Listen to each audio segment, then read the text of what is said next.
Sarah Mason, and I'm a senior at Southwest Livingston. Today, I want to talk to you about something that has affected me and made me feel strongly about. To begin, I'd like to give you an example about a pig farmer that has two small kids and is just trying to make it solely on the income that he raises from his pigs. Now, it's the middle of farrowing season, the most important and the most busy time of year. These piglets will be the ones that they nurture and eventually will sell at market weight. Now, they take all these precautions because piglets are very easily get sick and become widespread affected by viruses or by bacterial diseases. So they suit up into full body suits every time they go into the barn and wash off themselves every time they go in or out of the barn. It's these extra precautions that each farmer has to take to make sure that their piglets survive the year. Now, the piglets are about to wean, but something happens. The farmer loses 90% of his piglets. He doesn't know what he's going to do. He doesn't know what he's going to be able to actually sell and how much he's actually going to be able to make. That's his family's income. He has nothing. This all happened because of one disease that affected one piglet and spread throughout the entire farm. Now, the whole family is devastated. What could they have done? Well, one opportunity that many farmers have began to do, especially in pigs or in other livestock like cattle or chicken, is that they, especially during weaning times where the piglets are very stressed, they will feed antibiotics in their feed or their water and then be able to ease that transition. This ensures that the piglets or whatever other livestock wouldn't get sick as easily, and if they do get sick, it's treated quickly. But this new law that was put into effect on January 1st, 2017 is requiring more hoops and more difficulties for the farmers to go through to be able to feed this necessary antibiotic. It requires a veterinary feed directive, or VFD, as what it's called, from the veterinarian for the farmer to be able to take to the feed mill for them to be able to get their antibiotic feed. This causes more costs and more hoops just to jump through for the farmer to be able to care properly for their animals. Now, to begin, this is affecting the farmers in the hugest way, of course, as I've mainly explained. They were already doing their jobs. An antibiotic already required a withdrawal period, which depended on what the antibiotic or the dosage was. They had to record this already when they were giving an antibiotic to which animal, how much, and what antibiotic it was. They were already following rules. There's always one person that ruins it for everybody, though. And even though that there was only 0.13% antibiotic residue found in hogs, 0.12% found in cattle, and absolutely 0% found in poultry, they still enacted this law. And it still has caused more cost straight to the farmer.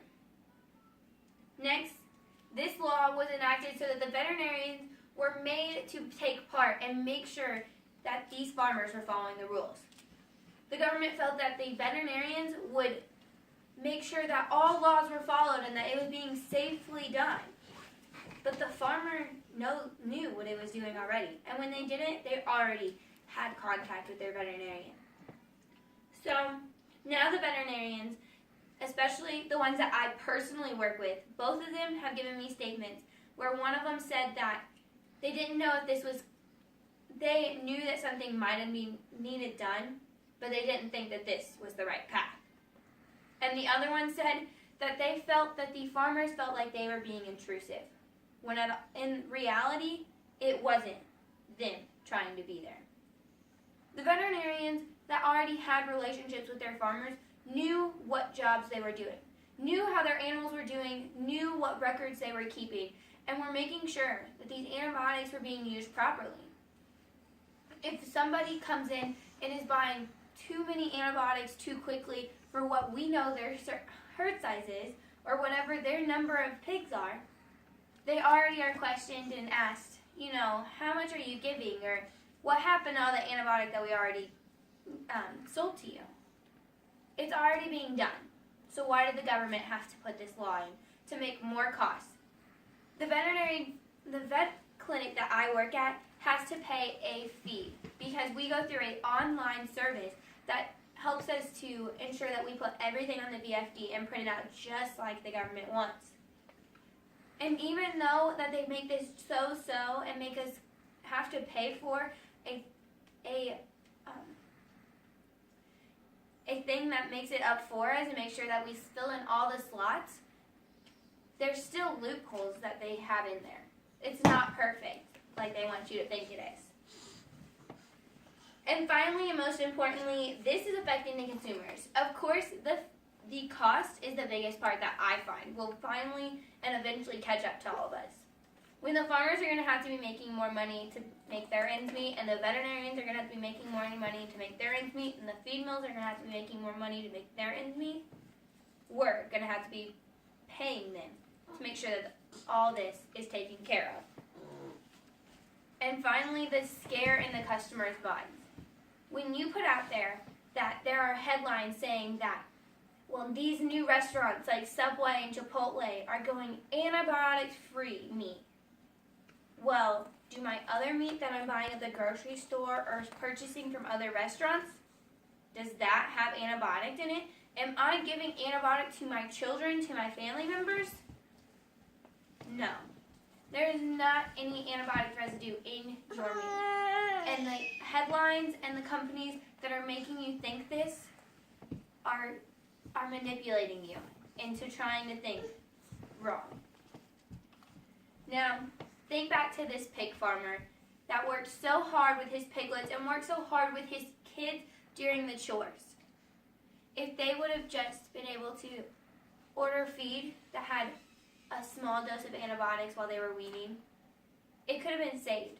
Those pigs could have made extra money to put back into savings accounts for the kids when they were older and going to college.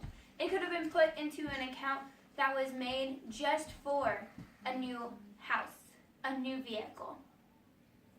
You never know what situation those farmers are in. And a lot of farmers are just trying to make ends meet, trying to make the best for their family. The majority of all farms in the United States are still family owned, even though we all think there's a misconception that they're corporations. It's families like yours and mine that are trying to make ends meet, and the government's new law that has these VFDs is hindering that opportunity. Thank you.